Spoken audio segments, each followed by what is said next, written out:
Gray was just marvelous in doing his life story, Journey to the Unknown.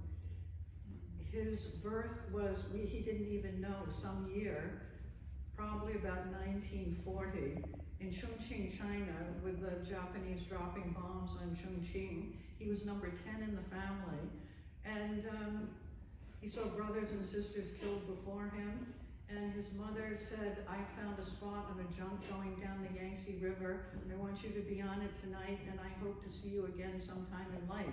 So his journey to the unknown began at the age of 9 alone. And by the time he got to Wuhan, he was very, very sick. And he told me, he said he really felt he had died.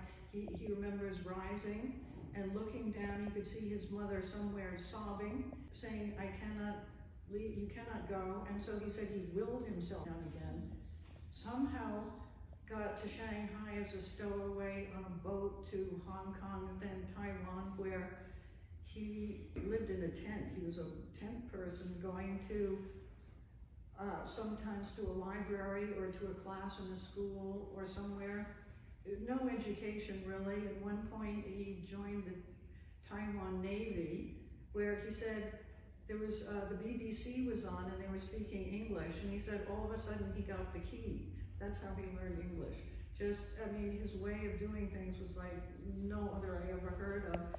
Then he found a way to get out of Taiwan, and all of a sudden he was in Columbia University, graduating summa cum laude, and took the first job he could get, which happened to be in healthcare, and became the head of healthcare for the state of New Jersey, and was honored by Reagan for doing the greatest job dealing with the most difficult elements like the mafia. And he said he would shut the door after his meetings and just simply go into the lotus position. And we met by accident in New York City. I had been researching Chinese art in Chinatown, and I had bought a great Chinese lacquer umbrella. It was red, bright red, for all of $2.50 or something.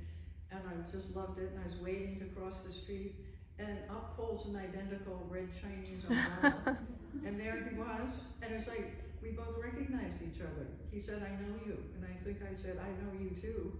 And that's how it was. We just then began my extraordinary entry into Chinese Buddhism, Chinese Qi, which is so comparable to the flow of life in art, and all the Tai Chi, Qigong, Wushu. And we represented the United States at the first International Book Conference in Beijing. Many Europeans were in the conference and trying to tell China what to do, how to do books, how to publish. And my husband, Tze-Si, was the last one to speak. And he got up and he just said, don't forget who it was that invented paper. Don't forget who it was that invented the paintbrush, ink, movable type. The whole room just erupted.